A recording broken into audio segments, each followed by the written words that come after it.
आज हम लोग मॉडर्न हिस्ट्री के तहत जो टॉपिक है वो मुस्लिम लीग की स्थापना है।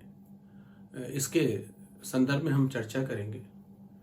मुस्लिम लीग की जो स्थापना हुई थी वो दिसंबर 1906 में हुई थी, ढाका के नवाब सलीमुल्लाह के नेतृत्व में। परंतु इन फैक्ट को बताने से पहले मैं आपको उस पृष्ठभूमि को स्पष्ट कर देना चाहता हूं कि किस तरह से यह आवश्यकता आ गई कि एक अलग से एक संगठन सिर्फ मुसलमानों का खड़ा किया जाए। आप सभी लोग इस बात को अच्छी तरह से समझें कि भले वर्तमान राजनीति में हिंदू मुस्लिम एकता को लेके जो विरोधाभास है या जिस प्रकार का सांप्रदायिक अंश दिखता है हमको, ये आज के राजनेताओं की मजबूरी है राजनीतिक रूप से, परंतु इसका जो हकीकत में जो बीज बोया गया है वो अंग्रेजों द्वारा ही बोया गया है। एक रोमन कहावत है, बांटो और राज करो। उसी नीति का अनुसरण करते हुए अंग्रेज अच्छे से समझ गए थे अगर हिंदुस्तान पर लंबे समय तक शासन करना है तो इन दो धर्मों के लोगों को एक नहीं होने देंगे। यदि इनमें एका होती है तो ये हमारे लिए एक खतरा होगा। इस बात को आप समझ सकते हैं 1857 की क्रांति को अगर आप देखें तो 1857 की क्रांति में सभी संप्रदाय के सभी धर्मों के लोग थे और सबका एक ही लक्ष्य था कि हिंदुस्तान को अंग्रेजों से आजाद कराना है। कुछ ऐसा नहीं था कि हिंदू सिर्फ चाहते थे या मुसलमान नहीं चाहते थे। हिंदू और मुसलमान दोनों ने ही बढ़ चढ़कर 1857 की क्रांति में भागीदारी की थी। इस बात से अंग्रेजों को ये अच्छे से महसूस हो गया था कि अगर हिंदुस्तान पर हमें शासन करना है तो इन दोनों धर्मों के लोगों को बांटना होगा, अलग करना होगा। इस बात को दिमाग में रखते हुए फिलहाल प्रारंभ में तो अर्थात क्रांति के पश्चात अंग्रेजों ने हिंदुओं का साथ देना शुरू किया, उनकी बढ़ाई और उनका साथ देना स्टार्ट किया। परंतु 1870 आते आते उनको ये महसूस होने लगा, एक कि बहुत बहुसंख्यक के रूप में है, दूसरा बंगाल जो राष्ट्रवाद की चेतना का केंद्र था। पिछली बार मैंने बंगाल विभाजन में बात की थी। बंगाल ने बहुत कुछ दिया। राजा राममोहन राय की अगर हम बात करें या बात के समय की बात करें, बंगाल बौद्धिक चेतना का केंद्र रहा और बहुसंख्यक रूप में हिंदुओं ने इन चीजों को स्टार्ट कर रखा था, प्रारंभ कर रखा।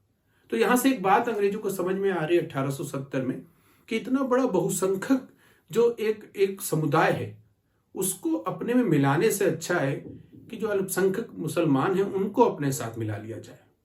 मुद्दा आपस में फूट पैदा करना था।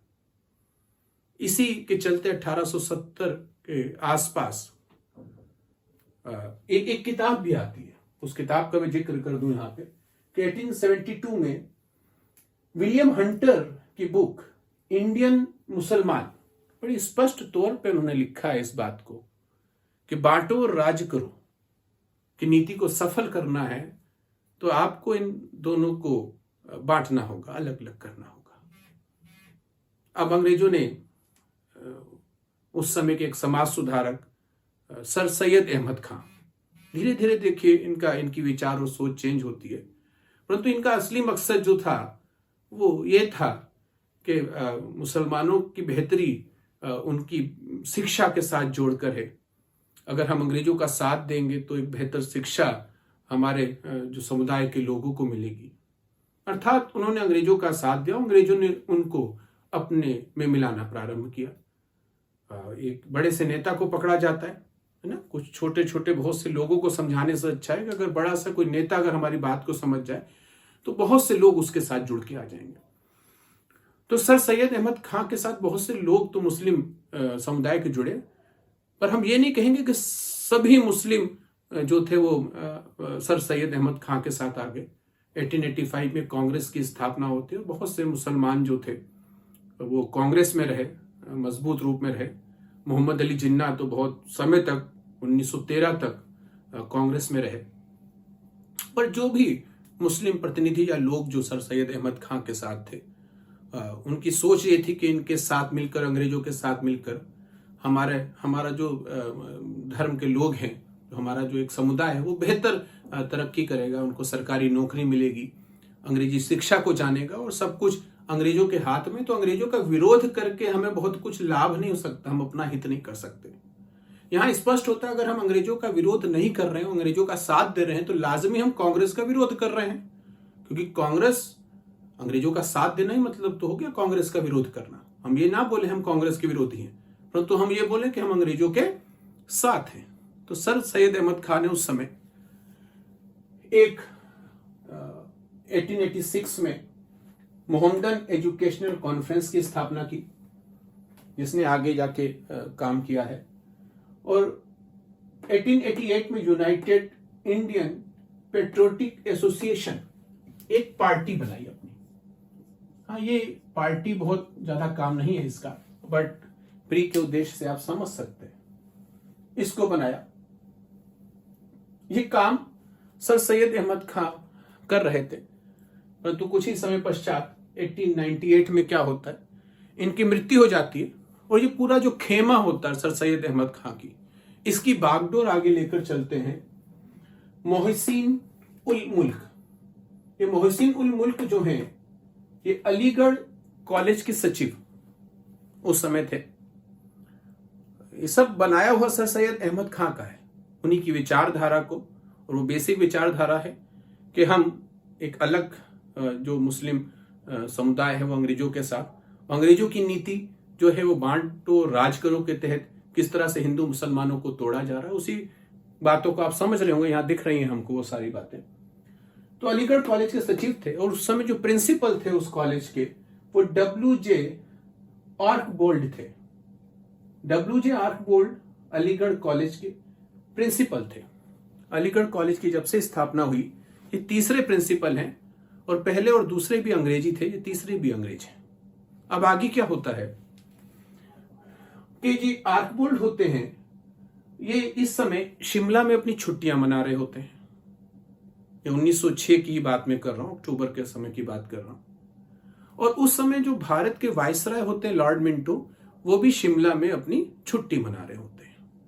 अब सर सैयद अहमद खां की वही विचारधारा, वही खेमा कि मोहसिन उल मुल्क जो सचिव हैं, वो कुछ दिमाग लगाते हैं अपना और इनको पत्र लिखते हैं आर्कबोल्ड को, और कहते हैं उनसे अच्छी, क्योंकि वो सचिव हैं, प्रिंसिपल दोनों एक ही कॉलेज के हैं, उनसे कहते हैं कि देखिए लॉर्ड वायसराय जो वहां पर हैं, लॉर्ड मिंटो, आप उनसे मिलिए और कुछ बात कीजिए कि एक शिष्टमंडल है, प्रतिनिधि मंडल है मुसलमानों का, जो मिलना चाहता है, अपनी कुछ मांगे रखना चाहता है सरकार के समक्ष।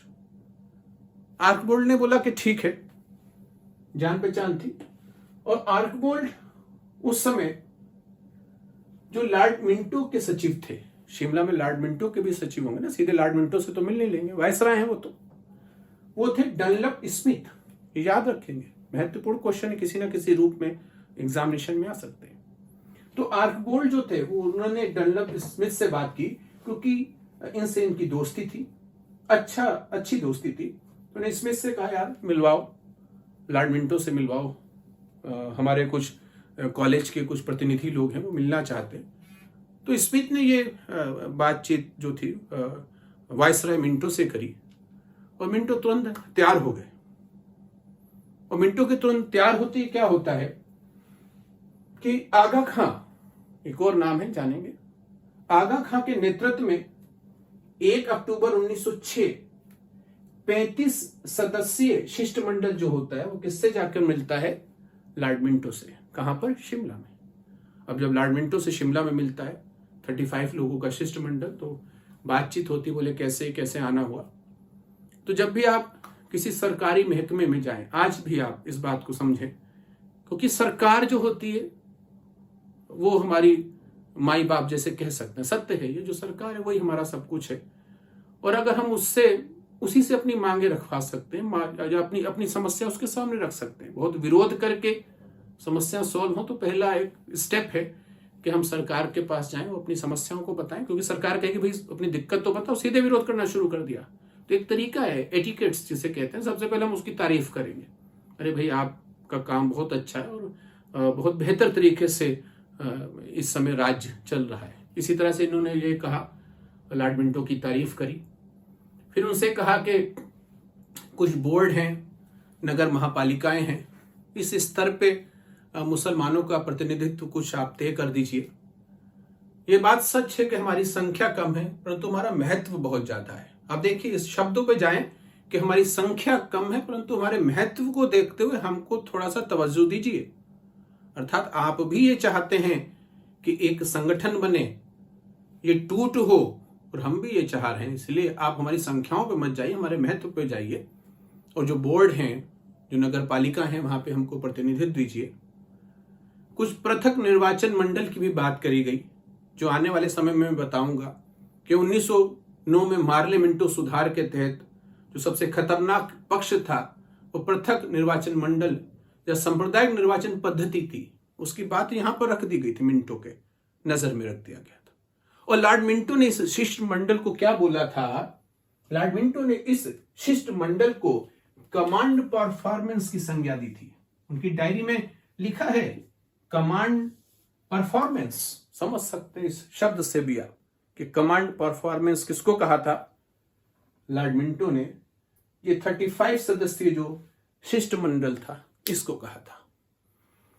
और इस शिष्टमंडल को सहमति दी, इसकी बात को मान लिया गया।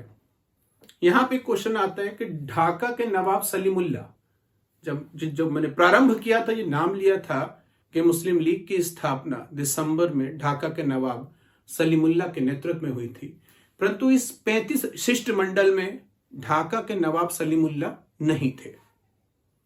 उनकी आंख का ऑपरेशन था, इसलिए नहीं थे। विरोध में नहीं थे, समर्थन में थे। उन 35 लोगों में कुछ जो महत्वपूर्ण नाम हैं, उसमें 2-3 याद कर लें अगर आप। हकीम अजमल खां थे उसमें, दिल्ली से थे। बख्तियार खां मैसूर से थे। मोहसिन उल मुल्क, इनका तो मैं जिक्र लगातार ही कर रहा हूं, सचिव थे अलीगढ़ कॉलेज के। इस तरह से 35 लोग थे, परंतु उसमें ढाका के नवाब सलीमुल्लाह नहीं थे। अब जो ढाका के नवाब सलीमुल्लाह थे, मैंने भी बात करी कि वे प्रतिनिधि मंडल में शामिल नहीं थे, परंतु जब सरकार के द्वारा इस प्रस्ताव को मान लिया गया जो शिष्टमंडल ने रखा था, तो उसके बाद सलीमुल्लाह ने इस बात पर कदम आगे बढ़ाया कि क्यों ना एक नई पार्टी बनाई जाए जो मुसलमानों के हित के लिए काम करे। तब उन्होंने जिस पार्टी का नाम सुझाया था वो था ऑल इंडिया मुस्लिम कॉन्फेडरेंसी।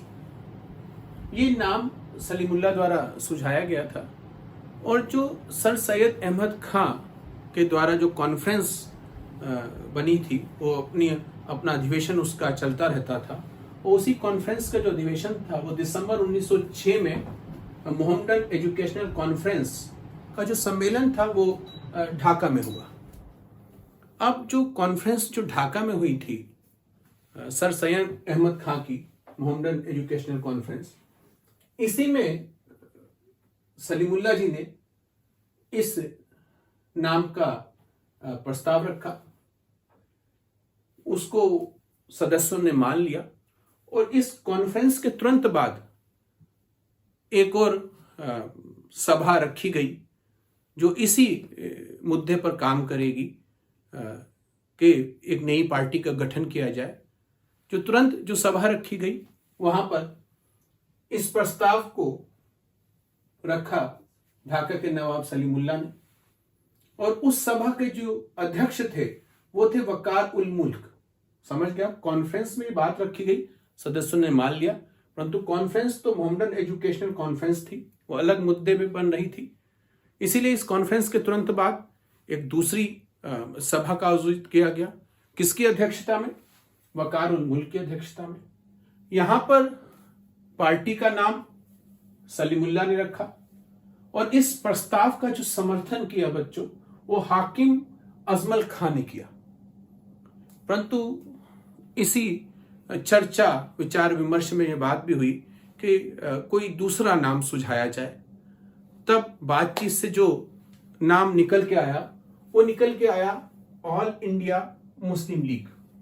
तो ऑल इंडिया मुस्लिम लीग का जो प्रस्ताव रखा गया उसका समर्थन किया हाकिम अजमल खान ने, और इस तरह से 30 दिसंबर 1906 को मुस्लिम लीग की स्थापना ढाका में हो गई, और इसके पश्चात स्थायी अध्यक्ष जो बनाए गए मुस्लिम लीग के वो आगा खां बनाए गए। तो बच्चों, इस प्रकार से मैंने पृष्ठभूमि के साथ साथ मुस्लिम लीग की स्थापना की चर्चा की और उससे संबंधित उन सभी तथ्यों की मैंने बात करी है जो एग्जामिनेशन की दृष्टि से महत्वपूर्ण है। तो इस प्रकार बच्चों, मुस्लिम लीग से संबंधित जो संपूर्ण चर्चा थी उसकी पृष्ठभूमि से लेकर उसके तथ्यों तक उसकी हमने बात कर ली है। अगला जो टॉपिक रहेगा आधुनिक भारत से, वो सूरत फूट पर हम लोग विधिवत चर्चा करेंगे। इसके साथ ही मैं कहना चाहूँगा कि आपको अगर मेरा चैनल अच्छा लगता है तो आप उसे सब्सक्राइब करें, और अगर आप मुझसे जुड़ना चाहते हैं लाइव क्लासेस के माध्यम से तो डिस्क्रिप्शन में हमारा फ़ोन नंबर है, उस पर आप हमसे संपर्क कर सकते हैं। प्रतियोगी परीक्षाओं से संबंधित क्लासेस उस पर अवेलेबल हैं। हम दरोगा की बात करें, लेखपाल, TET, super TET, RO, PCS या फिर GS की अलग से जो कक्षाएं चलती हैं, सभी कक्षाएं लाइव अवेलेबल हैं। आप हमसे संपर्क कर सकते हैं। बहुत बहुत धन्यवाद।